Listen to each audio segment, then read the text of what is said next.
This morning our gospel lesson comes from Luke's gospel, from the 19th chapter, verses 28 through 40. This is Luke's account of Jesus' triumphal entry into Jerusalem. And I invite you, as I have, let me go get my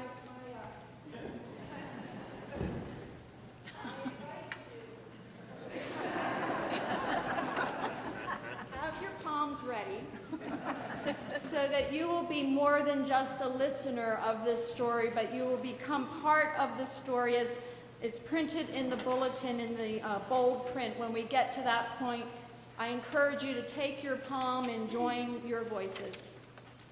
Listen and hear God's word. After Jesus had said this, he went on ahead, going up to Jerusalem. When he had come near Bethphage and Bethany at the place called the Mount of Olives, he sent two of the disciples, saying, "Go into the village ahead of you, and as you enter it, you will find tied there a colt that has never been ridden. Untie it and bring it here. If anyone asks you why you are untying it, just say this: the Lord needs it." So those who were sent departed and found it as he had told them.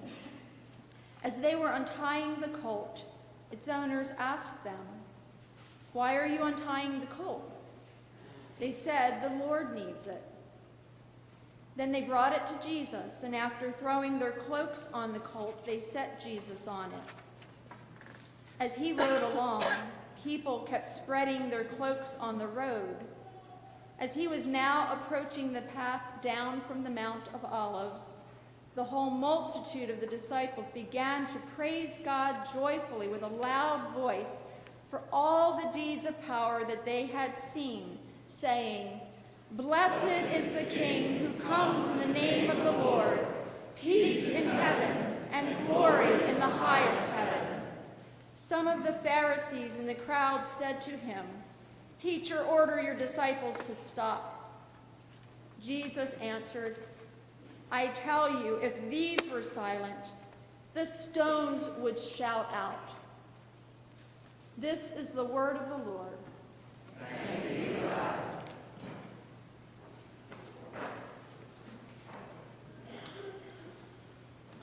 On this morning, when we wave palms and remember Jesus' triumphal entry into Jerusalem, we also are going to remember the scenes into which he rides. This morning, through gospel readings and reflections from the Iona community, we are invited to stay awake, to watch and pray with Jesus through this coming Holy Week. A reading from Luke's Gospel. As Jesus came near and saw the city, he wept over it, saying, if you had only recognized on this day the things that make for peace, but now they are hidden from your eyes. Indeed, the days will come upon you when your enemies will set up ramparts around you and surround you and hem you in on every side. They will crush you to the ground, you and your children within you, and they will not leave within you one stone upon another, because you did not recognize the time of your visitation from God. Then he entered the temple and began to drive out those who were selling things there. And he said, "It is written, 'My house shall be a house of prayer,' but you have made it a den of robbers." It was on the Monday that religion got in the way. An outsider would have thought that it was a pet shop's fire sale, and the outsider in some ways wouldn't have been far wrong. Only it wasn't household pets, it was pigeons that were being purchased. And it wasn't a fire sale, it was a rip-off stall in a holy temple bartering birds for sacrifice. And the price was something only the rich could afford. No discounts to students or pensioners or those living on welfare. Then he, the holiest man on earth, went through the bizarre bazaar like a bull in a china shop. So the doves got liberated and the pigeon sellers got angry. The police went crazy and the poor people clapped like mad because he was making a sign that God was for everybody, not just for those who could afford it. He turned the tables on Monday, the day that religion got in the way.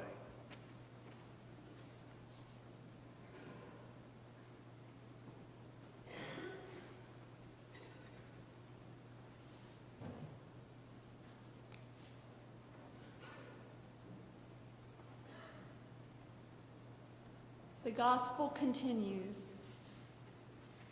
Then Jesus said to the crowds and to his disciples, "The scribes and the Pharisees sit on Moses' seat.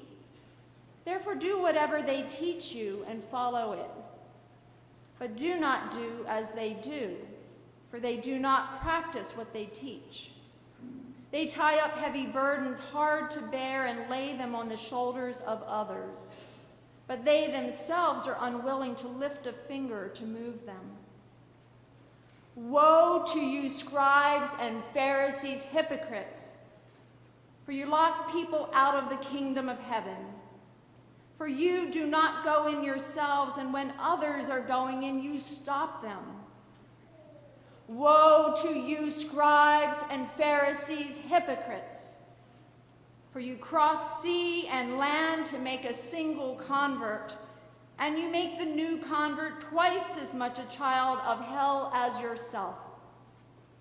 Woe to you, scribes and Pharisees, hypocrites, for you tithe mint, dill, and cumin, and have neglected the weightier matters of the law, justice and mercy and faith. It is these you ought to have practiced without neglecting the others. You blind guides, you strain out a gnat but swallow a camel. Woe to you, scribes and Pharisees, hypocrites, for you are like whitewashed tombs, which on the outside look beautiful, but inside they are full of the bones of the dead and of all kinds of filth. It was on the Tuesday that he let them have it. If you had been there, you would have thought that a union official was being taken to task by a group of mobsters, or that the chairman of a multinational corporation was being interrogated by left-wing activists posing as shareholders. They wanted to know why, and they wanted to know how. They were the respectable men, the influential men, the establishment.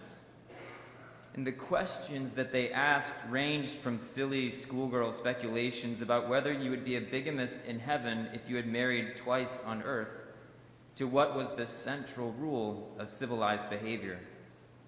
They knew the answers already, or so they thought.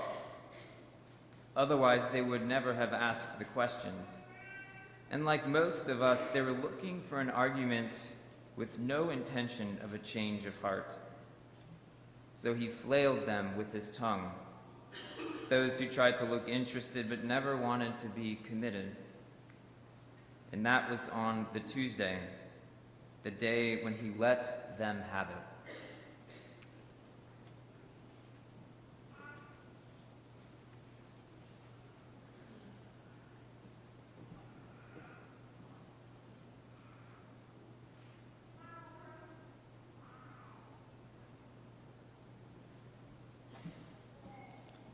It was 2 days before the Passover.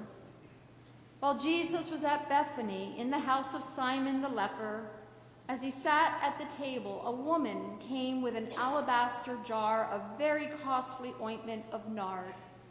And she broke open the jar and poured the ointment on his head. But some were there who said to one another in anger, Why was the ointment wasted in this way? For this ointment could have been sold for more than 300 denarii and the money given to the poor. And they scolded her. But Jesus said, "Let her alone. Why do you trouble her? She has performed a good service for me. For you always have the poor with you, and you can show kindness to them whenever you wish, but you will not always have me. She has done what she could. She has anointed my body beforehand for its burial. Truly, I tell you, whenever the good news is proclaimed in the whole world, what she has done will be told in remembrance of her."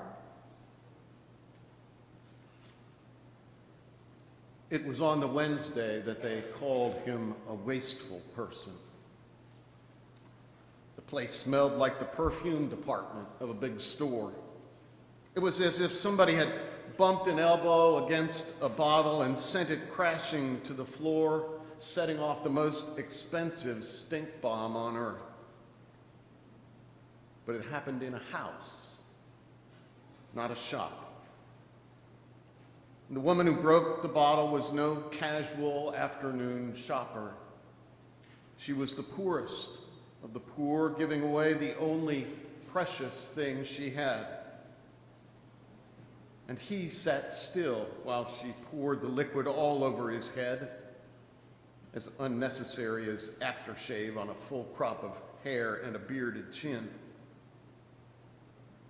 And those who smelled it, and those who saw it, and those who remembered that he was against extravagance, called him a wasteful person. They forgot that he was also the poorest of the poor. And they who had much and who had given him nothing objected to a pauper giving him everything. Jealousy was in the air when a poor woman's generosity became an embarrassment to their tight-fistedness. That was on the Wednesday when they called him a wasteful person.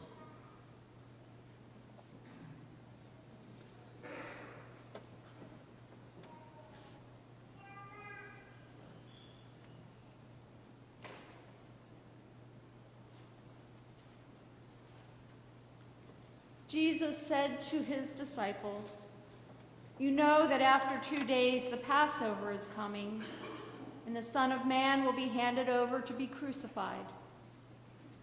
Then the chief priests and the elders of the people gathered in the palace of the high priest, who was called Caiaphas. And they conspired to arrest Jesus by stealth and kill him. But they said, "Not during the festival, or there may be a riot among the people." Then one of the 12, who was called Judas Iscariot, went to the chief priests and said, "What will you give me if I betray him to you?" They paid him 30 pieces of silver. And from that moment, he began to look for an opportunity to betray him. It was on the Thursday that he became valuable. He hadn't anything to sell, not since leaving his hammer and saw 3 years earlier. Needless to say, he could build a set of trestles or hang a couple of shelves at the drop of a hat, no bother at all.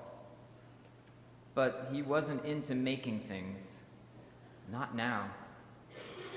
He was into, well, talking, I suppose, and listening and healing and forgiving and encouraging, all the things for which there's no pay and the job center has no advertisements. So his work wasn't worth much, nor indeed was he. For not being well-dressed or well-heeled or well-connected, he wouldn't have attracted many ticket holders had he been put up for raffle. But he had a sort of novelty value, like a human oddity on display in the circus sideshow. put him on a stage and he might be interesting to look at. Sell him to the circus with the promise of some tricks, and there could be some money in it. It was on the Thursday that he became valuable.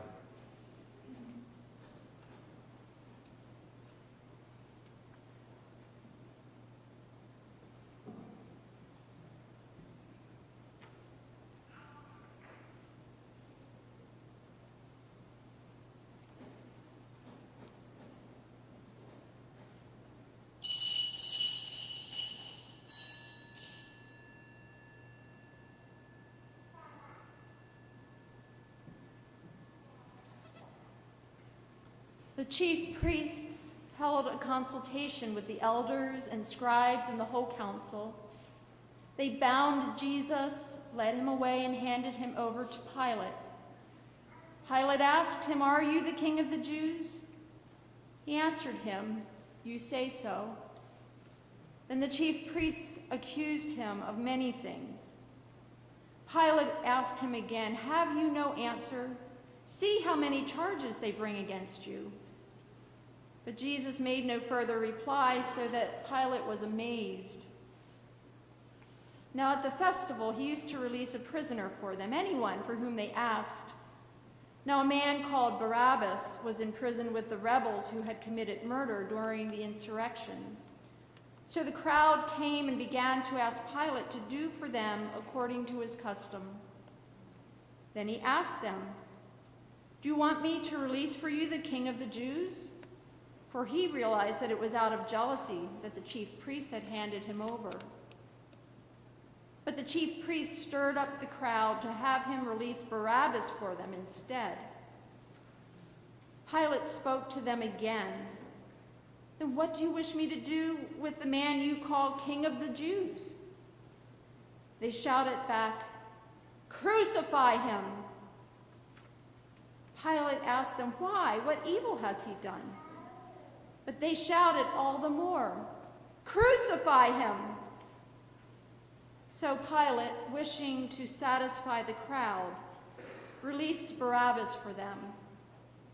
And after flogging Jesus, he handed him over to be crucified.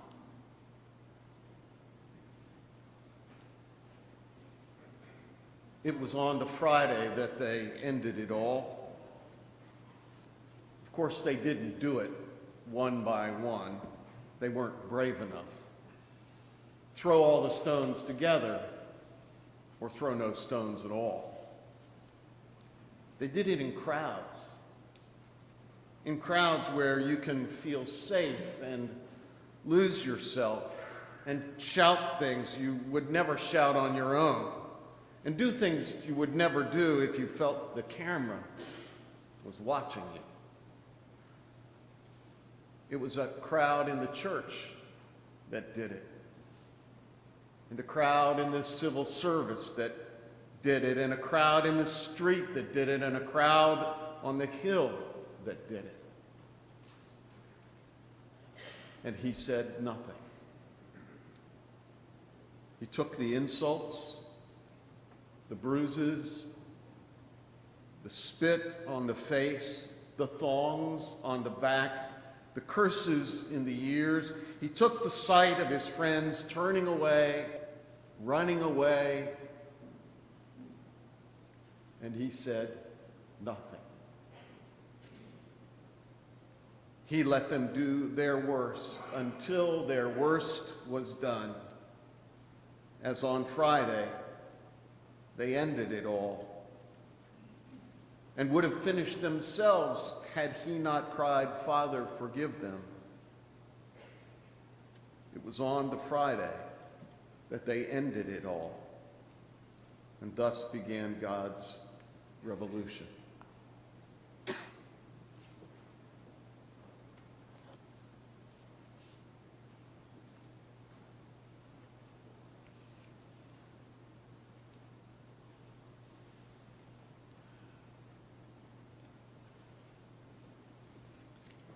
The next day, that is the day after preparation, the chief priests and the Pharisees gathered before Pilate and said, "Sir, we remember what that impostor said while he was still alive. After 3 days I will rise again. Therefore command that the tomb be made secure until the 3rd day. Otherwise his disciples may go and steal him away and tell the people he has been raised from the dead. And the last deception would be worse than the first." Pilate said to them, "You have a guard of soldiers. Go, make it as secure as you can." So they went with the guard and made the tomb secure by sealing the stone. It was on the Saturday that he was not there. Those who don't like corpses can't stay away from graveyards unless there's some prohibition to stop them from revisiting the dead end of their hopes and their dreams. It's as if they think that should the voice speak again, it will speak there, or a sunbeam will dance, or a flower will shoot and give a sign of misinterpreted life. But close the cemetery, or confine through custom or constraint the wailing ones to the house, and it looms larger. The loss, the lostness, the losers. Men shiver in an upstairs room, warm though the day is. Women weep in a distant circle. Memory is forced on memory, and the mind's eye tries to trace the profile and the face, the smile, the gentle twitching of the nose, and fails. And a panic sets in because it seems that he can't be remembered. Was he ever known? It was on the Saturday that he was not there.